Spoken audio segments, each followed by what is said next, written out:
Okay, so I really didn't want to have to do this again. That's a lie. This is probably my favorite subject. This Mike Talk episode is the third in its series, and it's called Rush Limbaugh is even less of a scientist than he was last time. Rush Limbaugh recently posted his objections to solar power on Facebook, and it was sent to me by my brother, who apparently hates me and wanted to ruin my day. The Facebook post reads, "Solar power is not sustainable, millennials. May sound good, yes. Clean, renewable energy. But what do you do when the sun's down at night?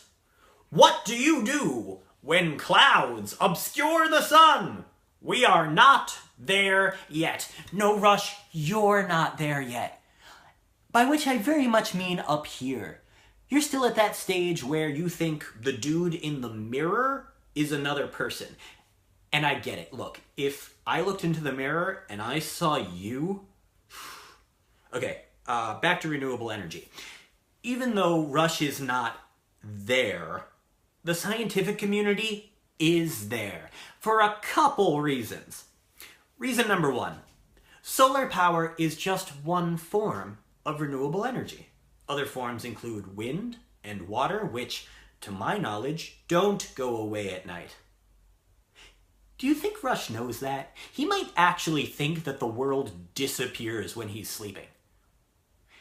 Reason two. The issue with solar power isn't so much that the sun goes away at night and if we don't pray hard enough to Jesus, it might not come back.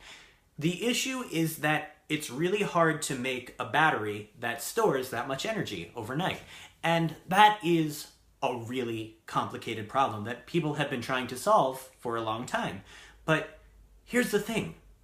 Tesla, a company that employs actual scientists who, unlike Rush, have a degree in something other than bullshit, they have a new battery coming out that actually solves that problem. Go future!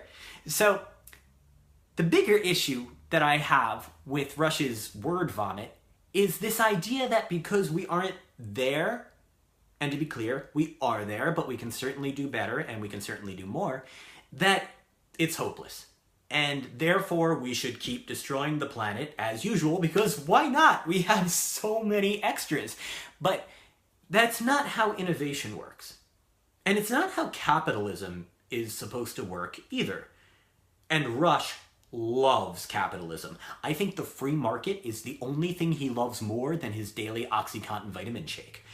And in a free market, you don't desperately try to cling to the past in order to benefit a handful of oil companies. When a newer, better technology comes along, it renders the old ones obsolete, and companies can either adapt or go out of business. So, the very fact that the oil companies are so afraid of clean, renewable energy, and yes, Rush, that does sound good, unlike the sound of, say, your voice.